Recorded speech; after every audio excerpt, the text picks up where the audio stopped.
On est sur vraiment de la création de pièces uniques, de mobilier rare. Effectivement, mes pièces s'exportent pas mal. L'Australie, New York, on va voir derrière moi. C'est ma matière première. Je vais la récupérer à divers endroits. Principalement à Emmaüs, la ressource est incroyable. Je vais avoir une palette de couleurs vraiment dans laquelle je vais pouvoir choisir certains éléments, créer. C'est une bataille aussi au quotidien. Est-ce qu'on compte toutes nos heures? Non. J'en vis aujourd'hui, donc j'en suis très fier. Allez. Bonjour Mathis Dallstein. Bonjour. Merci de nous recevoir dans votre atelier. Vous avez 33 ans, vous êtes ébéniste d'art dans un Jura, berceau de la tournerie sur bois.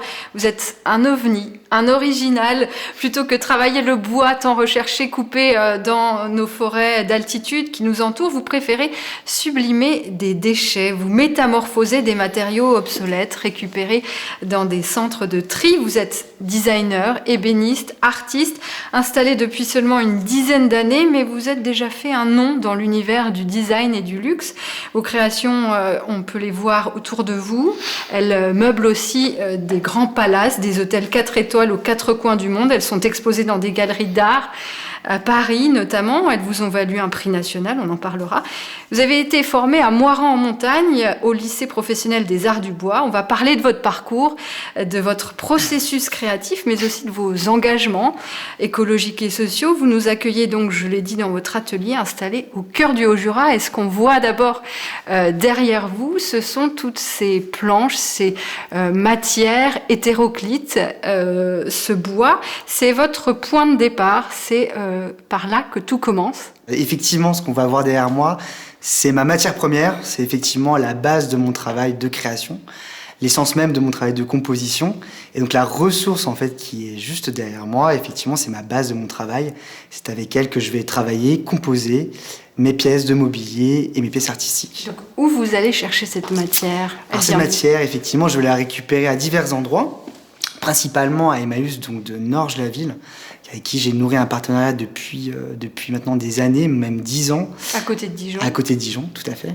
Et puis à d'autres endroits, notamment comme des lieux ici, proches d'ici, qui est par exemple la Parqueterie Jeannot, qui me transmet également des chutes de leur industrie. Donc je vais récupérer à plusieurs endroits, collecter cette matière première et qui va nourrir ensuite tout mon travail de création. Ce sont des essences qui vont être très différentes. On voit des têtes de lit, des morceaux de tiroir. Enfin voilà. Effectivement, c'est un stock qui est très varié. On va retrouver à la fois donc diverses pièces de mobilier. Donc ça peut être de la traverse de lit, des éléments d'armoire très variés, des pièces de piano et surtout du coup différentes essences. C'est ça qui vous intéresse. Exactement. C'est vrai que dans la diversité de toute cette ressource, il va y avoir plein de choses qui vont être assez extraordinaires.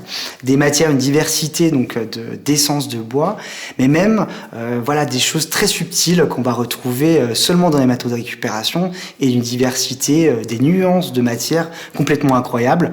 Et donc effectivement, comme on peut voir derrière moi, ça va être comme un tableau. Je vais avoir une palette de couleurs vraiment dans laquelle je vais pouvoir choisir certains éléments avant de les traduire dans un mobilier ou une pièce. Avant de les assembler, le résultat, c'est ce qu'on voit devant nous, cette table par exemple, qui est un assemblage de matières. C'est comme un puzzle en fait. Vous allez marier des essences, des couleurs, des matières différentes pour arriver à ces objets. Tout à fait.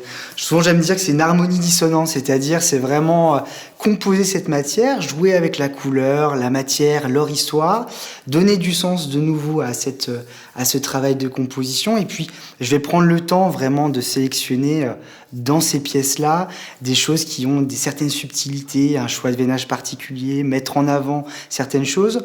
Souvent tendre à l'abstraction des matériaux de récupération. L'idée pour moi n'est pas seulement de remettre ce tas de déchets et de recréer un autre tas de déchets. L'idée, ça va être vraiment de pouvoir mettre en avant certaines choses. Et puis donc, comme je disais, effectivement, jouer avec la matière, leur histoire, leur couleur, jouer avec les nuances. Et puis ensuite laisser certaines fois des messages passer. C'est vrai que notamment avec des pièces de piano, je vais laisser apparaître des petits éléments en laiton qui viennent rappeler quand même que ce sont des éléments de récupération. récupération.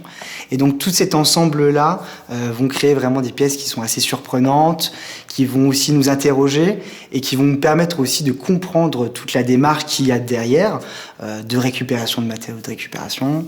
Et puis voilà. Donc ça se devient des pièces vraiment qui vont susciter l'intérêt un petit peu des gens. Dans l'intérêt aussi où elles vont s'intégrer, ça vient tout de suite des pièces qui sont originales et qui aiguisent la curiosité en tout cas. Oui, pourtant, on n'a pas idée, quand on voit cet objet une fois créé, que ça faisait partie de meubles. Enfin, on ne peut pas lire la première vie de ces morceaux. Oui, tout à fait. Alors, c'est vraiment voulu. C'est vrai que je veux pas rentrer dans quelque chose de trop direct. J'aime quand même quand il y a une lecture à second temps, de se confronter à cette pièce-là, de trouver qu'il y a peut-être quelque chose d'intéressant, curieux, déjà par l'aspect esthétique vraiment de cette composition. Puis ensuite, dans un deuxième niveau de lecture, comprendre qu'effectivement, ce sont des méthodes de récupération. Je trouve que c'est important de ne pas avoir tout de suite ce rapport direct. Effectivement, le rebut, les matériaux obsolètes peuvent tout de suite être un petit peu moins bien connotés, forcément. Et donc, je trouve que voilà, mon absolu à moi, c'est de réussir à faire perdre cette notion et ensuite d'avoir en tout cas tout un discours autour de ces pièces-là. Ouais. Alors on va reparler de ce discours et de cet engagement à utiliser des pièces récupérées, mais je voudrais qu'on reparte au début de votre processus créatif. Comment ça vous est venu? C'était, je crois, au lycée, où vous avez fait le lycée du bois, des arts du bois à Moirans-en-Montagne, Pierre Vernotte, où vous avez obtenu un CAP et un bac pro, puis un DMA, option ébénisterie. Vous en sortez major de promo, et puis c'est pendant vos études que vous imaginez ce processus créatif. Tout à fait, oui, le sujet de ce diplôme, donc le DMA, diplôme des métiers d'art, m'a engagé effectivement à ce niveau-là, de m'interroger donc sur les ressources qu'on avait à disposition, et c'est vrai que ça m'a emmené dans cette direction. Et en fait, c'est rigolo puisque c'était un projet d'études qui devait effectivement durer 1 an. Et j'ai eu envie d'approfondir. Alors à l'époque, je ne savais pas du tout que ça allait pouvoir construire ma vie professionnelle. Et effectivement, en fait, j'ai mis le pied dans quelque chose qui a conduit en fait mon avenir professionnel. J'en suis super heureux, super fier. Donc c'était votre objet de fin d'études, en fait. Tout à fait, exactement. On avait travaillé sur une pièce unique. À l'époque, j'ai travaillé sur un cabinet de curiosité, un cabinet donc qui reprenait en fait un petit peu les codes de l'ébénisterie traditionnelle. C'était l'un des premiers mobiliers qui avait été notamment réalisé à l'époque. Les coffres étaient devenus des cabinets, on commençait à les travailler de façon précieuse, et donc je trouvais que c'était intéressant de reprendre cette idée du cabinet, un meuble précieux, historique, et finalement le combiner avec une matière actuelle et réussir à avoir un résultat qui était un peu plus surprenant, plus moderne et plus contemporain. Le bois fait partie de votre vie. Il a toujours fait partie de votre vie. Pourquoi vous avez choisi cette orientation? Alors, je dirais que je suis tombé dedans effectivement jeune, quand même, à 15 ans. J'ai découvert le lycée Pierre Vernotte, effectivement, assez jeune. Vous êtes de Dijon, à la base? De Dijon, effectivement. J'avais dans mes connaissances, mes parents avaient en connaissance des artisans qui travaillaient le bois. Ma famille savait que j'ai toujours été bricoleur. J'ai une mère qui est architecte aussi, donc j'étais très intéressé par le milieu de l'art, du design, de l'architecture. Et donc voilà, ils m'ont fait rencontrer un peu ce lycée. J'ai découvert sur une porte ouverte et tout de suite je me suis dit effectivement ça va être intéressant de venir essayer, et j'ai pris vraiment goût à ces études. Ma partie scolaire, on va dire, jusqu'à la 3e, je me questionnais énormément, je ne trouvais pas forcément de sens à ce que je faisais aussi dans cette partie d'études. Et, vous n'étiez pas très scolaire. Pas très scolaire, ouais. Et c'est vrai que j'ai trouvé au sein de cet établissement quelque chose d'extrêmement passionnant. Et j'ai conduit ensuite, je me suis dit, une fois lancé, je vais aller jusqu'au bout. Et donc j'ai fait effectivement le CAP, le bac professionnel, la mise en niveau en art appliqué et le DMA, qui est le cursus en fait presque complet qu'on peut faire dans cet établissement. Donc vous sortez avec votre DMA et puis rapidement vous voulez d'abord vous expatrier, vous faites une année en Polynésie. Racontez-nous, ça a été pour vous, vous dites fondateur. C'est une très belle année de découverte, de richesse. J'ai effectivement créé ma première d'ailleurs activité professionnelle en Polynésie et j'étais indépendant et je travaillais en collaboration avec un cabinet d'architecture d'intérieur. une expérience absolument extraordinaire à l'autre bout de la planète, dans un lieu chargé d'histoire, d'une culture impressionnante, on trouve très pas riche. forcément de chêne. Non, exactement, mais on trouve plein d'autres bois et des essences de bois magnifiques, et puis d'autres matières. J'ai eu l'occasion pendant cette année-là aussi de vraiment pouvoir développer, expérimenter d'autres ressources sur place, mais des matériaux locaux. Des matériaux locaux avec les savoir-faire locaux. Ça a été très enrichissant pour moi, puisque ça a nourri mon travail vraiment d'avoir ce rapport direct avec les gens, la matière, tisser des liens en fait avec ce qu'on pouvait trouver sur place. Des fois dans la difficulté aussi, pas forcément beaucoup de moyens. Donc comment trouver des solutions techniques, des solutions créatives, des solutions qui permettent de travailler une ressource de façon différente. Et c'est pour ça qu'on retrouve finalement aussi ça un petit peu dans mon travail aujourd'hui. Mais surtout, ce qui m'a plu, c'est de créer des projets qui ont du sens, c'est-à-dire créer quelque chose qui tisse un lien. Et c'est quelque chose qu'effectivement j'ai gardé depuis mes débuts et depuis même cette expérience en Polynésie, qui a été effectivement très riche et très intéressante. Ouais. Des liens, vous en avez gardé étroitement avec votre lycée, puisque dès votre retour de Polynésie, vous vous installez, mais vous vous installez dans la pépinière du lycée. C'était une façon de commencer votre activité sans prendre trop de risques, on imagine. Tout à fait. Pour moi, ça a été effectivement une chance, puisque le domaine de la création est quand même un secteur complexe, où il faut faire ses preuves. Oui, c'est ça, il faut faire ses preuves, en tout cas, il faut sortir des pièces, essayer de se démarquer aussi. Donc il y a du temps à ça, et la pépinière, en tout cas, le permet. Et ça m'a permis, effectivement, pendant 4 ans, de développer mon travail, de reprendre ce projet d'étudiant, qui était encore tout neuf, en tout cas peu expérimenté, de le développer et de voir à une autre échelle ce que ça pouvait donner. Et là, vous vous confrontez à quelles difficultés ? Alors, j'ai envie de dire, les premiers temps, finalement, pas tant de difficultés. Oui, parce que vous étiez un peu dans un cocon. Déjà, oui. En fait, j'ai envie de dire... Et pas toutes les charges à payer. Exactement, des charges très minimes, un parc machine performant, des personnes qui nous entourent aussi dans ce cadre-là, qui nous aiguillent, qui nous aident. Des personnes référentes qui étaient déjà sur place, qui ont déjà un niveau dans la gestion de projet, dans plein de facteurs différents qui sont liés à des activités professionnelles. Donc on va se nourrir aussi de ces personnes-là qui sont sur place, qui vont nous aider, on échange des idées, on échange des outils, on s'entraide énormément. Donc c'est un endroit parfait, en tout cas, pour démarrer. Et je pense qu'effectivement, je pense pas que j'ai eu vraiment de difficultés. Je pense que les difficultés, finalement, viennent après, en se fixant des objectifs qu'on veut atteindre. Et puis là, effectivement, on peut avoir des contraintes qui se lient à ces envies, ces ambitions et des embûches qui peuvent se créer, bien sûr.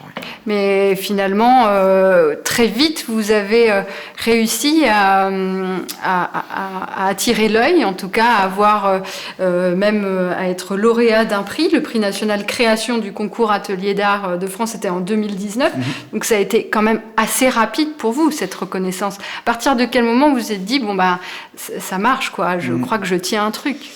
J'ai eu au tout début, parce que c'est vrai que quand j'avais lancé ce projet, quand je suis revenu de Polynésie, j'avais postulé pour un projet d'exposition. Et ce projet d'exposition, je l'ai postulé, j'avais pas encore de statut professionnel, je venais tout juste de revenir en fait en France, en métropole. Et j'ai été confronté en fait à me dire, je tente cette exposition qui était normalement réservée aux professionnels, qui est normalement plutôt une exposition en plus complète. Donc généralement, il fait quand même beaucoup d'avoir déjà de création ou d'avoir déjà quand même un bagage assez conséquent. Et donc quand on a lancé cette expérience, ce travail d'exposition, là je fais plein de pièces, je sens vraiment ce que j'ai envie de sortir. Et on verra, et l'exposition a été vraiment un vrai succès. J'ai fait tout de suite des premières ventes, des premiers retours, des premiers médias qui se sont intéressés aussi à ce que je faisais. Et en fait, même moi, ça m'a fait prendre conscience que ce que je faisais était intéressant. Parce qu'à ce moment-là, je le savais même moi, je pense pas forcément. C'est-à-dire que je pense que comme tout créatif, comme tout créateur, on crée, on est inspiré, on ressent les choses. Mais on est, je pense, pas forcément sûr du résultat que ce qu'on donne. Et je pense que c'est très lié au milieu artistique. Je pense qu'on est animé par des choses qui nous poussent à faire, à créer. On y croit, mais en fait, on ne sait pas forcément. Et donc, ce premier retour d'exposition, de voir des gens qui se questionnaient, qui ressentaient aussi, moi, ce que je voulais transmettre aussi dans ce travail-là, je me suis dit, waouh, il y a un retour, ça intéresse, ça plaît, et en plus, je commence à faire mes premières ventes. Donc là, ça a été vraiment cette première opportunité qui m'a guidé. En même temps, effectivement, il y a eu un enchaînement de concours que j'ai remportés. J'ai eu le concours national d'art de France, qui a été vraiment un marqueur très fort dans mon parcours en 2019. Avant, j'avais remporté aussi un autre concours, un prix départemental qui m'a guidé aussi un petit peu, le prix de la jeune création départementale qui m'a guidé, qui m'a permis d'obtenir un prix artistique, de me financer aussi des pièces. Et j'ai eu en fait, voilà, pendant plusieurs temps, plusieurs éléments qui m'ont encouragé. J'ai rencontré des gens, des artisans qui m'ont aidé, la chance d'avoir ma famille qui m'a toujours aussi énormément épaulé, des amis qui m'ont épaulé. Et puis voilà, donc tout ça m'a permis vraiment d'y croire et de continuer effectivement dans ce parcours. Ouais. Et aujourd'hui, donc, vous répondez à des commandes, vous êtes exposé. Il faut passer par quel biais pour arriver justement à vivre de vos créations? Il y en a plusieurs et je pense qu'il n'y a pas qu'un modèle possible. Moi, je l'ai trouvé dans un équilibre effectivement d'avoir plusieurs axes. Effectivement, je travaille principalement aujourd'hui avec des galeries et des architectes sur des commandes, ou pas forcément. Les galeries souvent me commandent des pièces. On est très libre dans la façon de créer. Les galeries ont aussi effectivement tout un réseau de clients qui peuvent soit passer des commandes, soit acquérir des pièces qu'ils ont en dépôt dans leur galerie. C'est un axe qui est mon axe principal. Effectivement, le fait de soi-même animer sa vie, on a des rencontres, on a des commandes qui sont aussi en direct, c'est un autre axe. Et puis, j'ai développé une partie de mon activité qui va être axée sur la partie formation, transmission, avec notamment l'atelier et Emmaüs Up qui a été créé. On en parlera un petit peu plus tard. Donc ça, c'est un autre axe. Et donc, je pense que c'est la diversité en fait de ces axes qui font qu'à un moment donné, on se retrouve à un équilibre. Voilà. Et à un moment donné, effectivement, quand on crée des pièces, on ne rentre pas forcément beaucoup d'argent à ce moment-là. Le fait d'avoir une partie aussi un petit peu formation, etc., va amener une sorte de... vous permettre de vivre. Exactement. Et puis on trouve des aspects comme ça. Donc au début, voilà, on trouve un équilibre. Et puis en fur et à mesure des années, j'ai envie de dire, on réajuste. Voilà. On réajuste, on va mettre une priorité sur certains axes. Et puis d'autres, on va être obligé de les arrêter. Voilà. Moi, je navigue comme ça. Parce que, est-ce que vous arrivez à bien vivre de votre art? Est-ce que vous arrivez à valoriser vos créations à hauteur du temps que vous passez? Parce que c'est énormément de main-d'œuvre. Ouais, alors je pense que... Par exemple, une pièce comme celle-ci... en fait, ça dépend des fois, j'ai envie de dire presque. Ouais, ça dépend des fois. J'en vis aujourd'hui, donc j'en suis très fier quand même. C'est déjà effectivement une belle bataille. Est-ce qu'on compte toutes nos heures? Non, je pense pas. Je pense que je suis vraiment loin d'être le seul dans ces cas de figure. Mais c'est pas grave, j'ai envie de dire, c'est même presque pas grave. Effectivement, j'ai déjà la chance d'avoir une activité qui tourne et qui permet effectivement que j'en vive et qui me permet aussi de la développer. Ce qui est aussi un autre stade, c'est-à-dire c'est ne pas forcément des fois s'arrêter là, c'est continuer à gravir des échelons, et puis de grandir des stades, voilà. On va revenir, là on est actuellement dans votre atelier, ce lieu est chargé d'histoire, d'une histoire liée au Jura. Ouais, c'était une tournerie. Oui, c'était une tournerie. J'ai repris une partie d'atelier en fait, une partie annexe à une grande entreprise à côté de chez moi que je vais nommer Cocher, qui est une très belle entreprise, un fleuron également de l'industrie locale du Haut-Jura, mais également donc de l'Avent. J'ai eu la chance donc d'acquérir ce bâtiment et c'est un très beau lieu qui est effectivement déjà un très bel espace où je me sens bien au quotidien. J'ai une chance de pouvoir travailler au quotidien dans un lieu comme ça qui me plaît. Et puis on a effectivement, c'est un lieu qui est chargé de histoire puisqu'il y a toute une histoire industrielle qui a vécu dans cet espace-là. Et donc on récupère un lieu qu'on a envie de continuer à animer. Ouais, tout à fait. Et pourtant vous perpétuez pas vraiment, vous n'êtes pas vraiment dans la tradition des tourneurs de bois ou des ébénistes, on va dire classiques, puisque vous ne travaillez pas de la matière qui sort de Syrie, qui est coupée dans les forêts autour de nous. Non, vous vous intéressez à ces déchets, et ça a aussi du sens sur le plan écologique. Pourquoi rechercher des matières qui ont déjà une histoire, un passé, et qui sont vouées à être broyées ou brûlées? Alors c'est vrai que c'est de toute façon déjà un projet qui est profondément actuel. Je veux dire, aujourd'hui, l'économie de moyens, réussir à trouver des solutions écologiques, c'est la bataille de notre siècle. Et je veux dire, moi, je fais partie d'une génération où on a commencé à baigner, en fait, directement avec une conscience, en tout cas, du monde dans lequel on vivait et des problématiques actuelles. Je pense que c'est un travail ça a été assez naturel pour moi. C'est plutôt là été pas forcément une volonté à la base écologique. Je pense que je l'avais toujours au fond de moi. Je trouvais ça plutôt intéressant d'évoluer dans cette démarche d'éco-conception, de soucis de moyens, d'économie de moyens, d'économie de matière. J'avais déjà plusieurs pistes. J'ai même fait beaucoup de stages dans des menuiseries, des agencements. On travaillait des matériaux style agglomérés, des choses comme ça, des matières actuelles.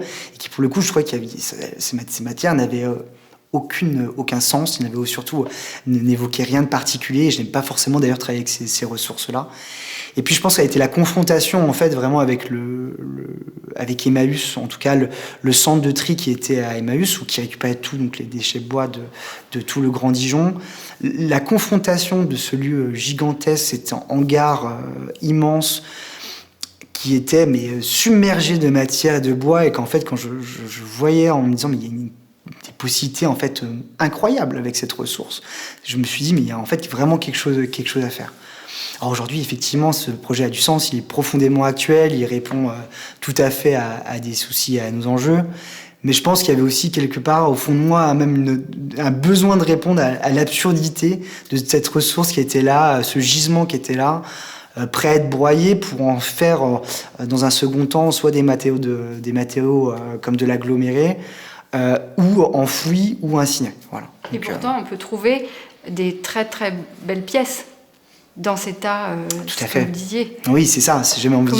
Qu'est-ce qui accroche votre œil ? On trouve même des pièces qui sont super, parce que déjà sur les mobiliers bois à l'époque, en fait, avant de créer une pièce, on sélectionne déjà les plus belles pièces qu'on va avoir sur des planches de matière. Donc déjà de fait, il y a déjà la plus belle des matières qui avait été en fait coupée, puisqu'elle a été coupée, mais finalement ensuite, pour travailler un ébéniste, aller sélectionner ses plus beaux éléments.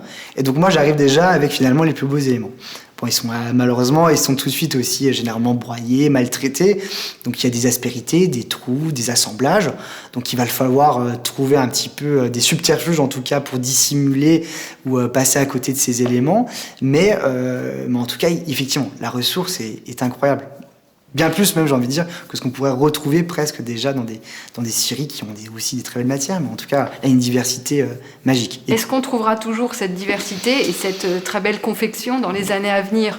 C'est une vraie question, c'est vrai. C'est une vraie question. Parce qu'aujourd'hui, on est entouré de bois. Oui, je vois en fait majoritairement une évolution d'ailleurs dans ce que je récupère, et même moi à mon échelle, c'est-à-dire en peu de temps, depuis 10 ans quasiment, donc je récupère cette ressource, je vois déjà qu'il y a quand même effectivement beaucoup moins de mobilier en bois massif. Et c'est étonnant en fait de me dire sur peu de temps, et surtout beaucoup plus effectivement de mobilier plutôt bas de gamme, effectivement fait avec des ressources de panneaux d'agglomérés, etc., de médium. Et travailler avec cette ressource, c'est aussi un défi technique, parce que il va falloir assembler des choses qui sont complètement différentes. Enfin, il y a une recherche. Ouais, c'est un travail effectivement, on va rentrer quand même sur de la création qui va être de la création haut de gamme, qui doit aussi perdurer dans le temps. On va toucher un public de collectionneurs aussi généralement sur ces pièces-là. Il faut qu'en termes de qualité, on ait quelque chose absolument perfectionné. En tout cas, moi, c'est aussi le défi que je me lance, c'est-à-dire, bien que cette ressource a été maltraitée à un moment donné, on peut complètement vraiment aller au bout d'un travail et d'un savoir-faire assez perfectionné. Effectivement, moi, c'est mon défi. Et donc, on va retrouver effectivement tout un travail technique derrière qui fait en sorte que ces pièces vont pouvoir vivre des dizaines et des dizaines d'années, en tout cas. Ouais. On parlait d'Emmaüs. Vous vous attachez aussi à transmettre. Ça fait 10 ans que vous exercez, mais très rapidement, vous avez voulu créer un atelier Emmaüs Up en 2017. Alors expliquez-nous de quoi il s'agit, qu'est-ce que vous y faites ? Alors Emmaüs Up, en fait, c'est finalement l'envie d'apporter aux compagnons d'Emmaüs, qui sont donc en insertion donc, directement sur place, réussir à leur apporter aussi ce que moi je fais dans mon travail, c'est-à-dire du plaisir à la tâche, du plaisir à travailler, parce qu'il y a rien de plus agréable que réussir à être connecté aux matières et puis de la travailler elle-même. Les compagnons, en fait, sont eux-mêmes confrontés à cette ressource au quotidien. Et j'ai toujours trouvé ça intéressant de pouvoir proposer une activité, effectivement, qui permette de leur faire en fait acquérir des compétences techniques et créatives. Et donc au début, c'était vraiment né avec cette confrontation-là, parce que quand je allais sur place, je prenais le temps, en fait, avec les compagnons, de leur présenter ce que je faisais dans mon travail au quotidien et pourquoi je récupérais cette matière.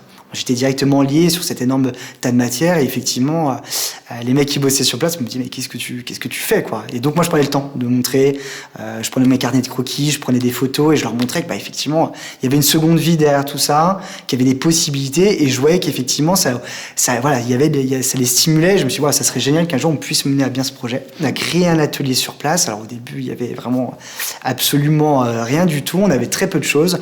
Effectivement c'est comme je disais, moi je suis en capacité et j'aime ce jeu de se dire avec qu'est-ce qu'on a comme moyen et de les analyser, de réussir quand même à sortir des choses.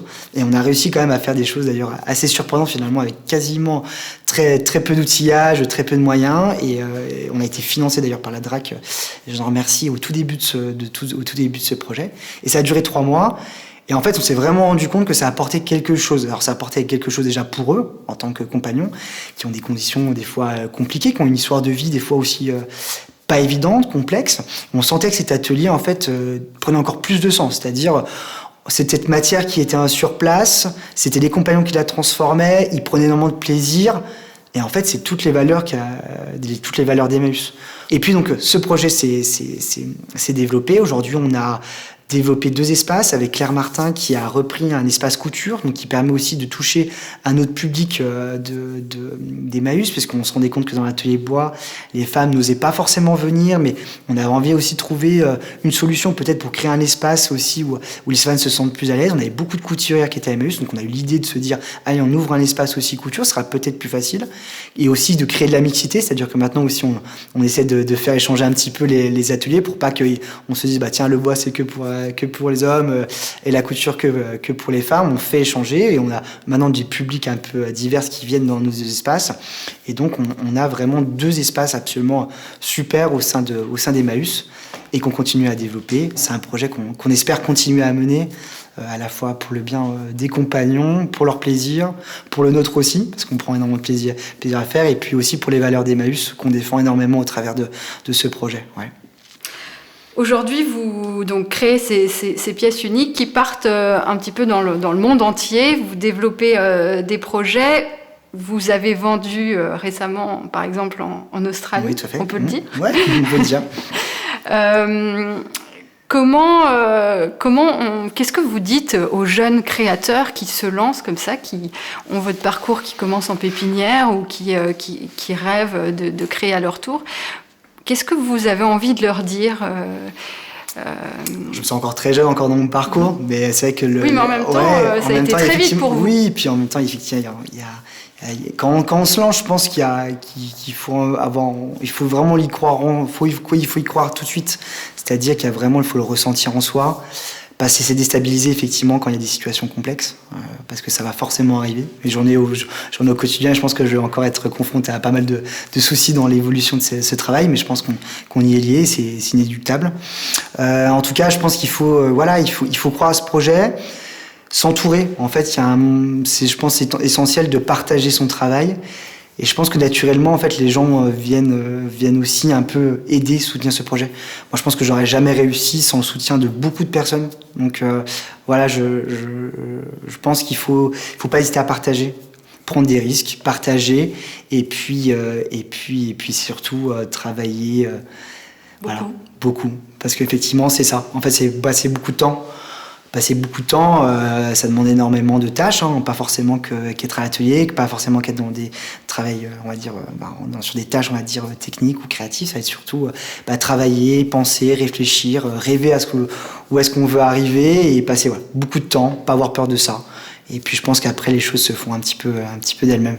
Et ce qui vous anime au quotidien, c'est que vous répondez donc à des commandes et chaque commande est totalement différente. Racontez-nous un petit peu quel type de projet vous occupe en ce moment. C'est rigolo, c'est que j'ai des diversités de production complètement dingues. J'ai aujourd'hui un travail qui est à la fois une méthode de création, une façon de percevoir la matière, une façon de la travailler qui me permet vraiment de répondre à des cas de figure complètement différents. Cette matière, je peux très bien la réaliser des tout petits projets, comme actuellement sur des coffrets à bijoux, des coffrets à montres, qui vont être des tout petits éléments, comme des pièces qui font 5 mètres de long. Et dernièrement, j'ai réalisé effectivement une table assez énorme qui fait effectivement 5 mètres. Donc j'ai entre 5 mètres de long et 50 centimètres, je peux produire à peu près tout. Et c'est ça qui est dingue, c'est-à-dire que j'ai plus qu'ensuite à imaginer, rêver des pièces complètement différentes, qui vont tourner des fois un peu plus sur la pièce de mobilier, des fois un peu plus sur l'angle sculptural. Je suis toujours de toute façon dans cet entre-deux. Mais voilà, je vais pouvoir jouer, expérimenter, et puis des fois créer vraiment des liens aussi. C'est-à-dire que cette méthode, elle peut s'adapter à des lieux, elle peut s'adapter à des cas de figure. Par exemple, on a le projet qu'on a mené avec la parqueterie Jeannot, qui est installée à Doucier, qui est une très belle entreprise, une parqueterie labellisée EPV, donc qui est un fleuron aussi local. On a créé ce lien, pour moi, me permet déjà de récupérer un petit peu de matière première. On a créé une pièce ensemble qui leur permet aussi d'être exposée sur des salons et des galeries. Et cette pièce-là, je l'ai réalisée qu'avec leur matière. Là, vous faites du lien avec des entreprises locales, avec des clients locaux. Ouais, mais la plupart de vos pièces, elles partent à l'étranger, sur d'autres continents. Comment vous l'expliquez ? C'est un marché qui est large, donc quand on est sur vraiment de la création de pièces uniques, de mobilier rare, on est obligé d'avoir un champ d'action, je pense, large. J'aurais préféré qu'effectivement toutes mes pièces peut-être restent à proximité, mais malheureusement on est confronté à ça. Il faut pouvoir rayonner. Et donc, effectivement, depuis plusieurs années, effectivement, mes pièces s'exportent pas mal. Dubaï, dernièrement, effectivement, l'Australie, New York. Effectivement, ça a commencé un petit peu à rayonner. Toronto l'année dernière. Donc, on commence à avoir des pièces qui commencent un petit peu à se balader partout. Et c'est le savoir-faire français, c'est le. Ouais, tout à fait. Je pense c'est le luxe qui est orienté. Et puis je pense que il y a une appétence plus prononcée effectivement à l'étranger que presque en France. Voilà, il y a un public différent. C'est une question financière aussi peut-être. Aussi, effectivement. Et puis je pense que la clientèle, les collectionneurs français ou en tout cas les acquéreurs français ont besoin souvent d'être rassurés par des grands noms dans le marché de l'art. On voit très bien que souvent les acquisitions sur le marché français sont faites vraiment avec des gens qui ont déjà vraiment une expérience, en tout cas une renommée grande, et sont un petit peu plus frileux en tout cas sur la prise de risque avec des artistes, on va dire, émergents, qui est complètement pas le cas sur les États-Unis, où là tout de suite on se dit effectivement si on voit quelque chose qui va susciter de l'intérêt, et que les collectionneurs se disent waouh, là il y a quelque chose à faire, on prend des risques et tout de suite on y va. Je pense que on est plus lié à ça. Donc, ça risque de se compliquer pour vous avec les droits de douane. Effectivement, oui, un petit peu. Oui, le marché aux États-Unis. Ouais, tout à fait. Il y a effectivement, mais le marché de l'art d'ailleurs on subit en règle générale, ne subit pas que d'ailleurs à cause de cette raison. C'est effectivement déstabilisant, ça rajoute forcément un coût en plus quand même assez élevé. Et puis, oui, il y a le marché aujourd'hui subit un petit peu, en règle générale, quand même la tendance actuelle. Le marché devient un petit peu plus frileux, j'ai envie de dire sur à peu près n'importe quel niveau. Le marché de luxe en général, qui était un marché, finalement, on sent que quand même il commence à y avoir, à se rétracter. Ouais. Comment vous voyez dans 10 ans, dans 20 ans, avec tout ça ? Dans 10 ans, dans 20 ans. Écoutez, continuez. J'ai la chance d'avoir un travail extrêmement épanouissant. Je pense que l'idée, c'est déjà ça. C'est continuer de pouvoir jouir de cette chance, d'avoir un espace, continuer à créer. C'est une bataille aussi au quotidien. Donc je pense que je vais déjà œuvrer sur cet axe-là et puis continuer à développer, nourrir des relations, développer des ateliers comme avec Emmaüs Up. Je pense qu'il y a de quoi faire pareil, différemment, mais sur d'autres zones en tout cas. Et puis continuer les relations effectivement avec des galeries, des partenaires, des entreprises. Je pense qu'il y a encore beaucoup à faire et voilà. Merci, on vous souhaite le meilleur pour la suite. Alors, merci beaucoup.